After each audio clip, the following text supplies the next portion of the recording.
Hey DIYers, today we're going to tune up this old miter saw of mine. Now it's really important that from time to time with regular use, you should check your miter saw and make sure that everything's still cutting like it should be and that it's accurate. And if you're getting a brand new one out of the box, it's especially important that you check it right out of the box because not all of them come dead on accurate when you get them out of the box. Now this one here is a DW708. The newest model replacement of that is a 780. So yes, this one's quite old, but it works very well. Now this happens to be a sliding double bevel compound miter saw. I've got a project coming up and I got to make sure that my miter saw is dead on accurate as it can be. And if you can believe it or not, I still have the owner's manual to this one. And there's a couple other things I found that I didn't know, and I'll talk about those in a minute. Even if you don't have a DeWalt, all of them are going to be somewhat the same. Some of the adjustments on this one are going to be the same, whether it's a Bosch, Makita, whatever. So because this is a DeWalt and you don't have that, don't let that bother you. But the first adjustment we need to make, and this one is going to be the hardest, the most tedious and time consuming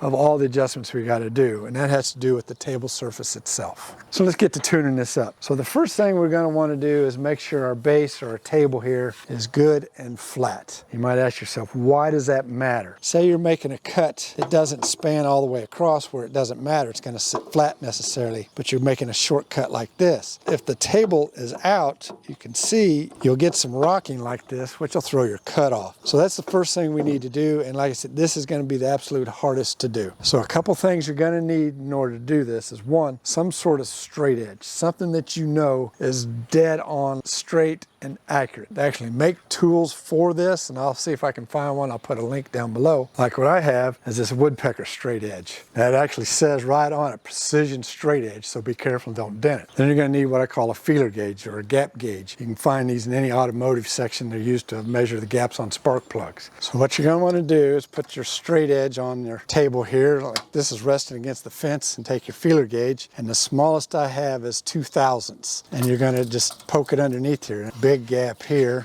I'm not going to worry about over the throat plate because I can actually shim this a little bit when it's all said and done if I need to. It goes under there, but it hits here, it goes under there, and hits there. You'll need to kind of note where the high and the low spots are all the way up to here. Now, I'm only going to do in the 90-degree direction for right now. When we get this kind of taken care of, I'm going to turn this to 45 each direction and see how much in or out of level it is. We may not be able to get this perfectly level in all planes, but we're going to get it as close as we can. I'm going to take a Sharpie, and basically I'm going to mark where the high spots are. So right here. And then I'm just going to move it out a little bit and repeat. So when I'm all done, you can see the dots kind of give me an outline or a roadmap of where it's too high. So I got to take out a little here, I got to take this down, and I got to take this side down. Now we'll just go slow and easy and take just a little bit at a time, frequently recheck to make sure, because once you take it off, you can't put it back on. And so basically this side's got to come down so it starts to touch through here. This has to come down so it'll touch here, and this has to come down so it'll touch everywhere. And one other thing you're going to want to use your straight edge to check is the fence itself. Is it flat across or does it rock? This one doesn't, but you also need to check with your feeler gauge if it's tight across there, and mine luckily, so it's a little low right in there. We'll work on that after we fix this, but I do know that I got to do a little adjustment on my fence. For those of you that may have just gotten yours and you're seeing this video and you're thinking, wow, mine's really bad, maybe you need to take it back and see if you can get a new one, because if this thing is really out of whack, it's going to be hard to get it set back straight. But this little bit I think we can do. A couple things I need to do before we do that. I need to take these fences off. The other thing I'm going to do is mark where the fence sets. Now on mine, because it's an older model, it may be a little different than yours. My fence actually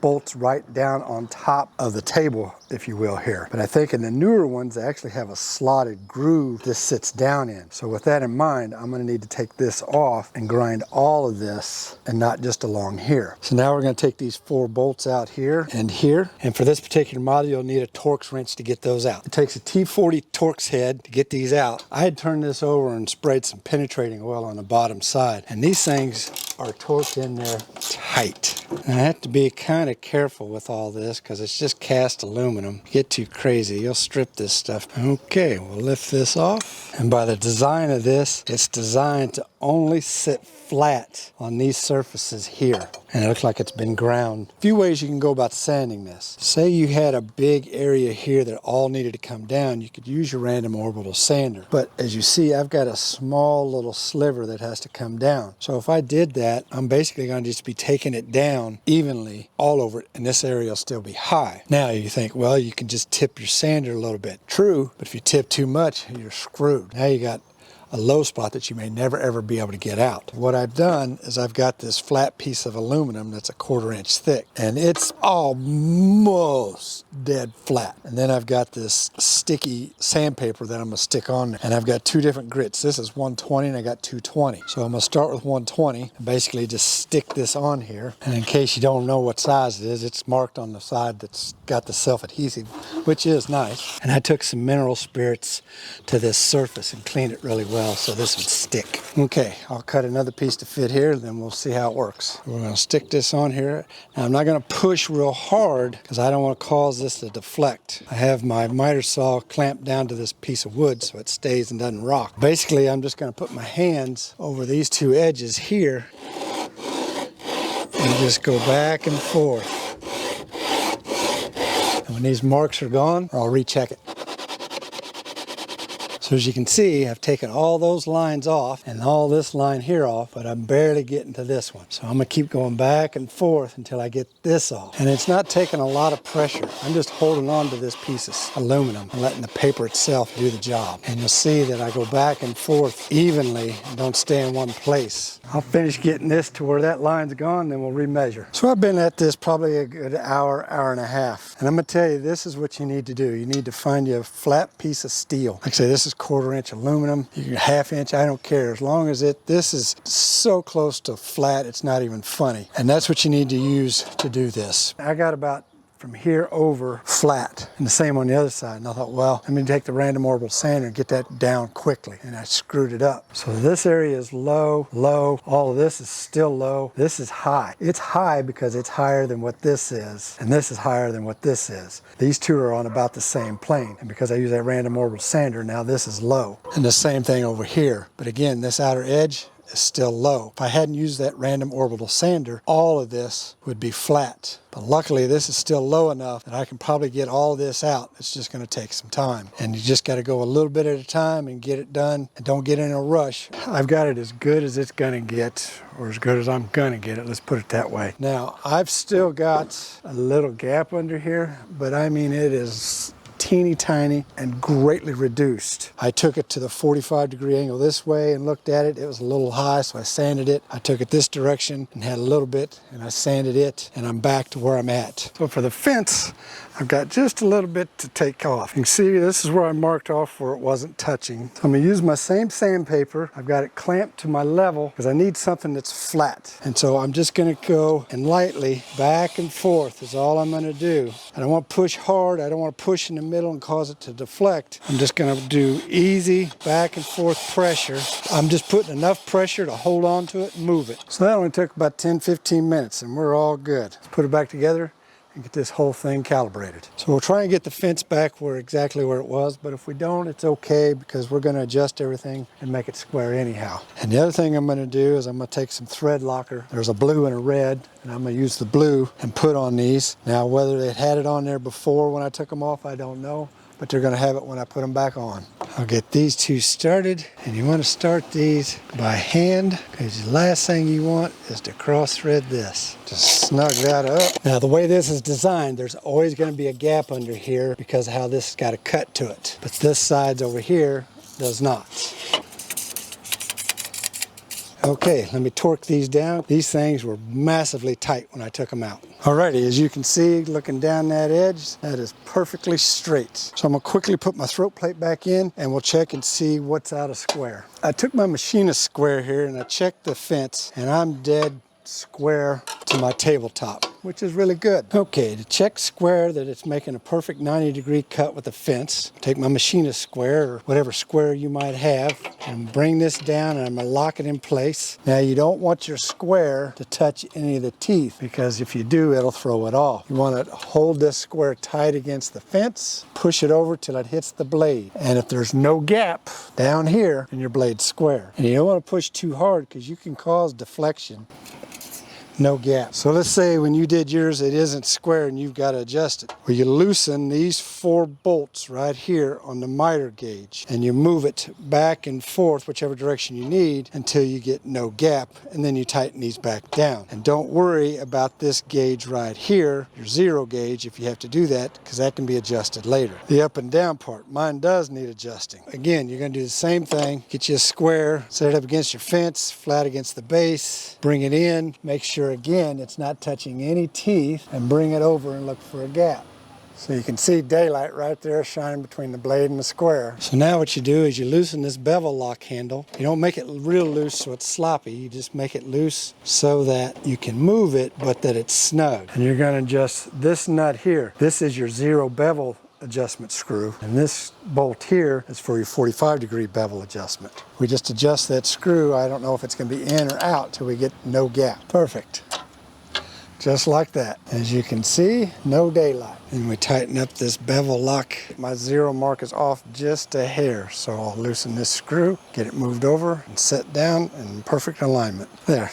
I like that. So now let's adjust the bevel stops. We'll do left and right, and then we got that set. We'll come back and check the mitered cuts. So to adjust this, there's 2 screws that you do it with. The first one's going to be on this left side. That's the one you're going to adjust, fix the bevel to the left. And on the right side, you're not going to want to mess with this top one. That's the one you use to set 90. But instead, you want to use this screw below there to set it to the right. And to help set this, I'm going to use my digital angle finder. So the first thing we have to do is loosen the bevel lock. And then we'll slide this all the way over till it stops. We'll read what the gauge says, and it's saying about 44.5, but that's okay, we can adjust that. My angle finder set on this side of the blade, up against the fence. We'll turn it on, we'll hit the 0 button, not touch anything, make sure it stays at 0. Lift the blade guard, put it on the blade, make sure it's not touching any teeth. Reading 45, dead on. We're not gonna mess with that at all. So let's set this bevel gauge. Again, takes a T20 Torx where the red line is dead in the center. Now check the other side. We'll take this up. Got to release the little bevel release button back here. Let it slide to the other side. We can tighten this up if we want. Again, it reads about 44.5 on that scale, but we'll see what it is when we measure it. Again, we'll set our digital angle finder right against the fence and on the base, push to make sure it says 0, put it on the blade, and again it reads 45 dead even. So it's nice to know that all this time when I've done bevel cuts, they've been accurate. And I went ahead and checked a couple extras. I put it at 30 on each side and kind of checked it, and I'm within 1/10 of a degree. I'm happy with that. Sitting up here at 0, I look at that 0 line, it says dead 0. All right, so now let's check our miters, and there's a couple ways you can do it. If you got a square of some sort, a speed square or measuring square, it's got a 45, you can at least check the 45 for accuracy. Or I happen to have a digital angle finder, and we'll use both. Now the hardest part about doing this is not hitting teeth when you do your measurement. So let's set up for 45 to the left first. So we'll use our square first and see how it does. We want to push it up against our fence. We want to sit flat against our fence and bring it in slowly to the blade without touching any teeth, which I said is going to be the hardest part of all of this. While you may not be able to see, we are really close, if not dead on. So let's use the digital angle finder. Make sure it says 0. Move this out and try and hit no teeth. My digital angle finder saying 44.8. So I am happy with that. I think I can deal with that. Let's go the other direction and see what it is. Same thing, make sure it's sitting tight against the fence. Again, that looks really close. Let's see what our digital angle finder tells us. It's saying 44.6, but it's hard for me to do it without touching a tooth. Here's another way we could do it, is measure the opposite angle. It should say 135, 45 plus 90. 134.9 is what I have. So as you can see, the teeth can throw you out a couple, 3/10 of a degree of an angle. The fact that I'm 44.9 and 44.8 degrees, I think that is beautiful and perfect. If I got to glue 2 together to make a 90,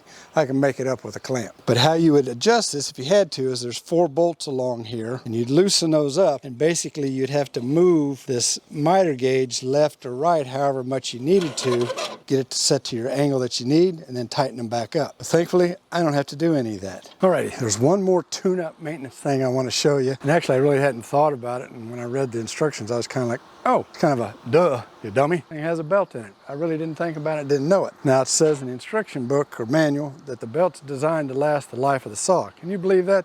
They made something to last the life of the machine. But anyhow, we're gonna check it just to be safe. Again, it takes a Torx wrench to get the bolt off.